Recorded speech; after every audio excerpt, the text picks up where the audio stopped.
The Basketball Africa League 4th season officially kicks off next week at the SunBet Arena in the country's capital city, Pretoria. The season will feature the top 12 teams from 12 African countries, playing a record of 48 games in Pretoria, in Cairo, Egypt, Dakar, Senegal, as well as in Kigali, Rwanda, over 4 months. It also marks the first time the BAL games in South Africa will be held for the very first time, where the league games will be played also in different 4 countries. To chat to us more about this, we're joined in studio by Franck Traore, who is the head of operations at NBA Africa. Franck, thank you so much for your time this morning. Yeah, thank you for having me. I mean, I remember back in 2021 when the league officially launched. You know, it was years in the making. A lot of people were excited about this league. It also launched at the height of COVID in 2021. Right. Talk to me about how we are here now, 4 years later, and this has been tipped as possibly the biggest Basketball Africa League to come to the continent. Yeah. You know, Rachel, as a basketball fan and a kid that grew up on the continent, I really appreciate the NBA and FIBA coming together to develop the Basketball Africa League, to really create a platform for young Africans to develop and showcase their talent on the continent here. So 4 years ago when we launched it, the excitement was all over. We all were excited. The basketball community and fans in Africa were all excited. Now, to have the BAL here in South Africa, where it all started. As you know, the office opened here back in 2010. Yeah. And now we're having the BAL back here for the 4th edition is just amazing. And, you know, we're expecting a great show because the teams are they improved since year one. Yeah. The talent pool is bigger. The players have a greater, I would say, experience, the more experience.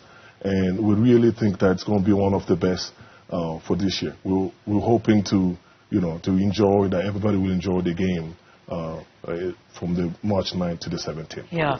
Talk to me, though, Franck, about how the introduction of the Basketball Africa League essentially, sort of took the game to greater heights on the continent. Of course, there's an appetite for basketball on the continent. We love basketball. But how did the introduction of this league sort of take it to newer and greater heights? As you know, for the last decade, we've been working at the grassroots level, really developing and planting the seed to grow the game on the continent. Then we have high-level elite basketball camps, such as Basketball Without Borders, where, a lot of our players actually playing in the BAL are former Basketball Without Borders alumni. So now the BAL is the premier league and the top of our pyramid, where a lot of young men can aspire to learn to play the game from the grassroots level all the way to the professional level without leaving the continent. We have to build an ecosystem, a sports ecosystem, where, players, administrators, as you know, we have to, the ecosystem, it goes of everybody, like players, administrators, coaching staff, referees. We want everybody to really use the Basketball Africa League as a platform to grow their talent and their expertise by making sure that they're earning a living doing this. And that's a very important issue that you bring up, Franck, because ultimately I would like to believe that the success of the BAL will have to see African players remaining on the continent as opposed to going all the way outside of the continent to play basketball professionally. So then my question then becomes, how far is that from happening? How far do you think the BAL has to go for it to reach the same status as the NBA? I think the BAL does 2 things. One thing is giving, again, like I mentioned several times, giving a platform for young Africans to showcase their talent. But at the same time, it can be a conduit. It can be another pathway for players that are very good to be able to play in the NBA, which is the best league in the world, right? Again, the BAL is a product of the NBA and FIBA, and we really want the African youth to be able to fulfill their dreams. And so, but starting with, if they don't have a chance to go to the NBA, they still can play in the BAL and fulfill their dreams playing at a professional level. We also want to attract some of the best players from around the world to continue to work with the African, again, sports bring people together.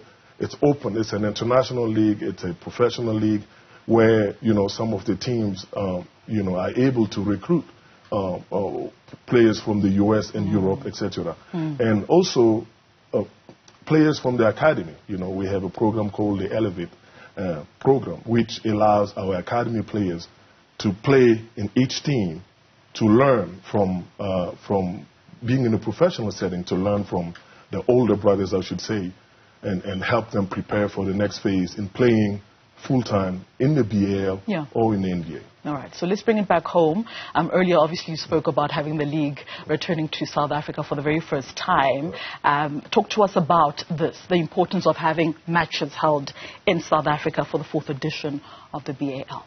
We all know how South Africans are very basketball fans. They're big basketball fans. And the game is really growing in South Africa. We're very excited about that. And as you know, back in 2018, we have the NBA Africa game here, which was very, very successful. And now, with the announcement of our commissioner, Adam Silver, announcing the launch of the NBA and of the Basketball Africa League, and now for the 4th edition, we're back at the SunBet Arena again to celebrate the launch of the Basketball Africa League. We are expecting great matchups. We're expecting the teams from Petro de Luanda, which is a team from Angola, the Cape Town Tigers, which have a strong following, a very exciting team to watch, and Fous from Morocco. It's a newcomer. And then another one is Dynamo from Burundi. So I think it's going to be great competitions. All teams are very capable. That's why they're able to make it to the final phase of the Basketball Africa Leagues. And the game will, again, like I said, it's going to happen from March 9th to the 17th. You can get tickets. It's important. Like we're talking about economic growth engines, being able to build an ecosystem. It's very important that fans start to buy tickets. Right. The rest of the world, as you know, you have to be able, if you want to support, you can get tickets on Ticketmaster and be able to come and watch these young Africans, the young youth, really showcase their talent. All right, so the matches will be taking place at the SunBet Arena, like you said earlier on. Are you guys going to sort of change that arena into a basketball arena? New flooring will be put in place for this Kalahari conference. Explain to me how that process is going to work. That's what we do. When I use that term because, you're not going to recognize the arena. It's going to be just like the NBA arena would be. If you watch NBA games on TV, same setup, same organization, same operational team behind it to really set it up and make a very, I would say, NBA-ish. So, I think people will be shocked once they walk into the arena. They'll be welcomed with a great sight of basketball excellence and expertise on the ground. So, again, like I said, we're looking forward to having a great competition, and it's important that, again, all the basketball fans in South Africa and the community and in the region, everybody's welcome to really come and witness the 4th edition of the Basketball Africa League here in South Africa. Definitely looking forward to it. So also getting my tickets as well, Frank.